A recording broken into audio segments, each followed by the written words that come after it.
Shalom saudaraku yang kekasih dalam Tuhan Yesus Kristus. Selamat pagi, salam sejahtera untuk kita semua, dimanapun saudara-saudara berada. Selamat datang kembali di Renungan Kristen pagi hari ini. Semoga saudara semua dalam keadaan sehat selalu, dan kiranya damai dan sukacita oleh Roh Kudus melimpah dalam hati dan kehidupan saudara semua. Sebelum kita mendengarkan renungan firman Tuhan, mari sama-sama kita berdoa. Bapa kami dalam kerajaan sorga, Bapa yang mulia, ajaib, dan penuh kasih sayang. Bapa yang kami muliakan, di dalam nama Tuhan Yesus Kristus, kami mengucap syukur Tuhan, oleh karena perlindungan-Mu di sepanjang malam, hingga pagi hari ini, kami boleh bangun dengan tubuh yang sehat, kuat, dan diberkati Tuhan. Pada pagi hari ini, kami mau mendengarkan firman-Mu, berbicaralah ya Tuhan, jamah hati kami, berikan kami pengertian, untuk dapat memahami firman-Mu, dan dapat kami lakukan di sepanjang kehidupan kami. Terima kasih Tuhan, dalam nama Tuhan Yesus kami berdoa. Amin.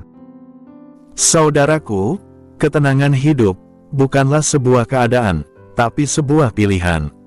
Situasi boleh seburuk apapun, tapi kalau kita memilih untuk tetap tenang, maka kita akan tetap tenang menghadapi situasi tersebut. Ketenangan bersumber pada kepercayaan kita kepada Tuhan. Tuhan sudah memberikan segalanya, maka jika kita percaya kepadanya, kita akan mengalami ketenangan hidup.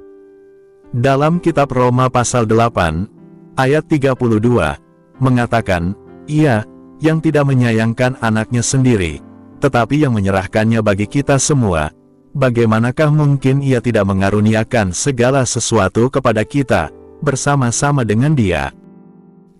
Saudaraku, ada 3 hal yang perlu dilakukan orang percaya, agar memperoleh ketenangan hidup. Yang pertama, datang kepada Yesus.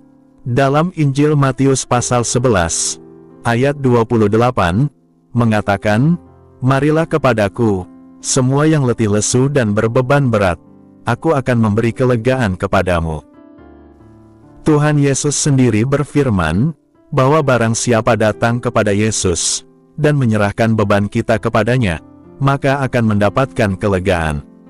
Firman Tuhan dalam kitab Mazmur pasal 62, ayat 2 juga, mengatakan, bahwa hanya dekat Allah saja aku tenang, daripadanya lah keselamatanku.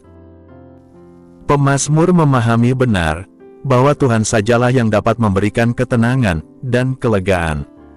Yang kedua, pikullah kuk yang Tuhan pasang. Kuk adalah alat membajak, yang biasa ditaruh di pundak lembu, atau kerbau, yang kemudian disambungkan dengan bajak. Pada zaman dulu, orang biasanya membajak dengan 2 lembu.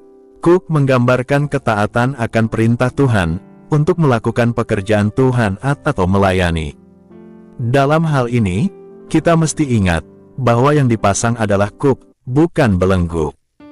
Belenggu mengikat, karena kesalahan, kuk dipasang, untuk kita bisa bekerja di ladang Tuhan. Ketaatan akan membawa ketenangan, sedang ketidaktaatan akan membawa ketidaktenangan. Orang jahat, atau tidak taat akan perintah Tuhan, akan hidup dalam kegelisahan, seperti yang tertulis dalam kitab Amsal pasal 28, ayat 1, demikian.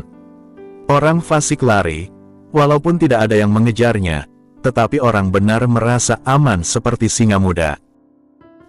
Gambarannya, adalah seperti yang mengendarai motor atau mobil, dengan atribut lengkap, dan surat-surat lengkap, serta mematuhi peraturan akan berkendara dengan tenang. Sebaliknya, jika ada pelanggaran, baik tidak lengkap surat-suratnya, atau melanggar marka jalan, maka orang tersebut akan merasa tidak tenang. Yang ketiga, belajar dari Tuhan Yesus. Apa yang perlu dipelajari dari Tuhan Yesus, supaya mendapatkan ketenangan? Jawabannya, adalah kelemah lembutan. Salah satu dari buah roh, adalah kelemah lembutan. Banyak orang memiliki persepsi yang salah, tentang kata lemah lembut, terlebih saat ini, kata tersebut konotasinya negatif. Lemah lembut bukanlah kemayu atau bergaya kewanita-wanitaan, bukan juga berarti lemah tidak berdaya. Yesus sendiri berkata, dalam Injil Matius pasal 11, ayat 29, "Aku lemah lembut dan rendah hati."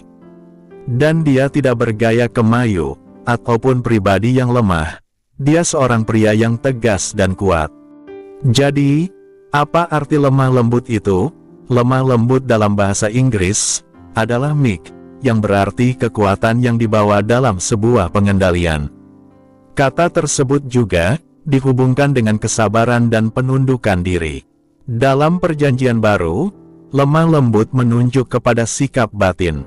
Hal itu termasuk watak kekristenan yang hanya dihasilkan oleh Roh Kudus. Orang yang lemah lembut tidak mendendam terhadap tindakan kasar yang dialaminya dan tidak tawar hati dalam kemalangan.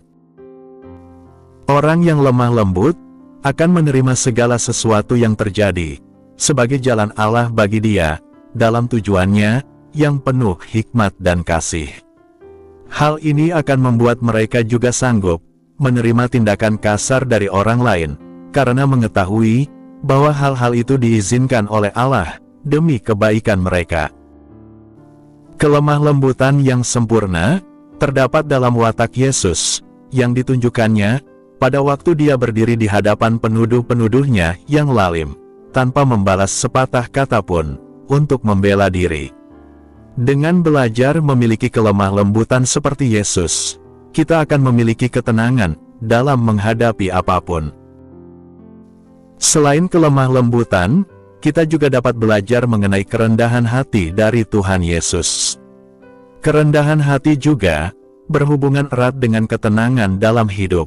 Dalam Perjanjian Baru, kerendahan hati diartikan sebagai merasa tak berdaya, seperti anak-anak, tidak mempertahankan kedudukan, atau tidak merendahkan martabat orang lain. Kerendahan hati seperti ini berkenan kepada Allah.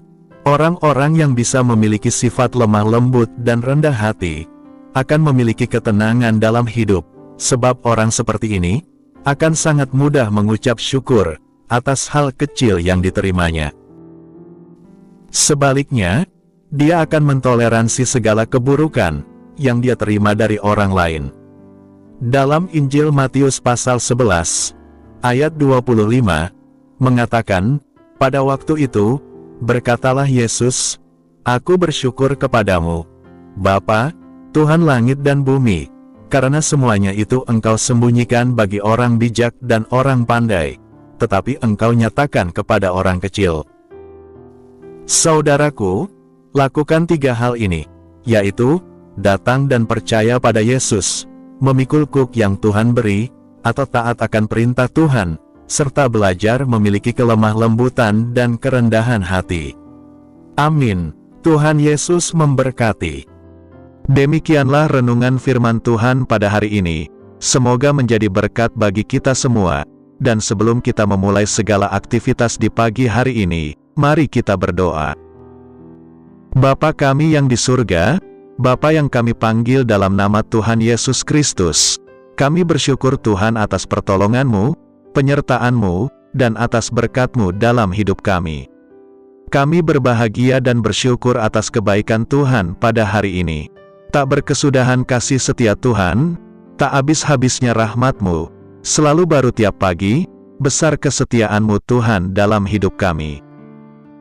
Terima kasih buat firman-Mu pada hari ini ya Tuhan. Kami mau selalu belajar dan terus belajar tentang firman-Mu. Firman-Mu yang menguatkan dan meneguhkan iman kami. Firman-Mu yang mengubahkan hidup kami.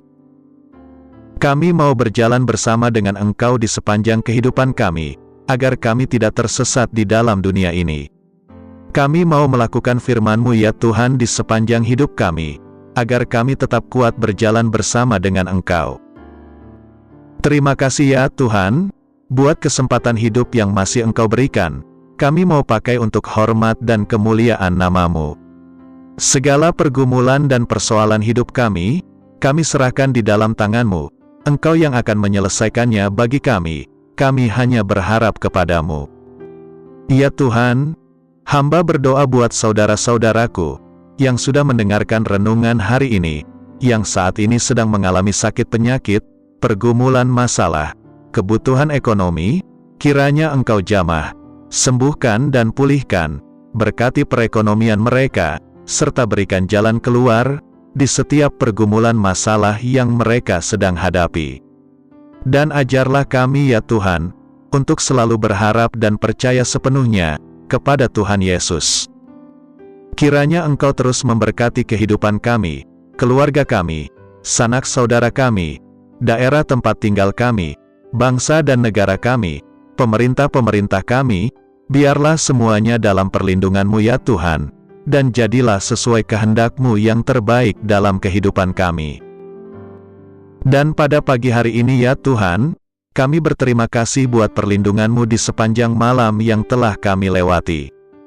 Pagi hari ini kami akan beraktivitas sebagaimana mestinya. Kami yakin dan percaya, perlindungan-Mu tetap ada dalam kehidupan kami, di sepanjang hari yang akan kami lewati ini. Terima kasih ya Tuhan, inilah yang menjadi doa kami. Dalam nama Tuhan Yesus, kami berdoa. Amin.